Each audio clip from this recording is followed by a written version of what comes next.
Mga kapatid, ang marunong makinig, marunong magsalita. Ang marunong makinig ay marunong ding magmahal. Ang taong nakikinig sa Diyos, hindi lang pinapalakas, mas pinagpapala pa niya. Sinong kailangan mong pakinggan ngayon? Madalas, wala tayong ibang pinakikinggan kung hindi yung ating sarili. Pero, bigyan naman natin ng pansin ang Diyos na palagi tayong kinakausap. Ang pagdarasal ay hindi lang palaging pagsasabi ng problema ng ating pangangailangan sa Diyos.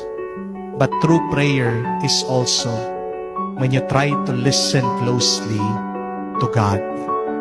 Makinig ka sa Diyos, magiging kamukha mo ang Diyos. Makinig ka sa Panginoon, palalakasin ka ng Panginoon. Makinig ka sa may kapal, kakapal din ang grasya sa iyong buhay.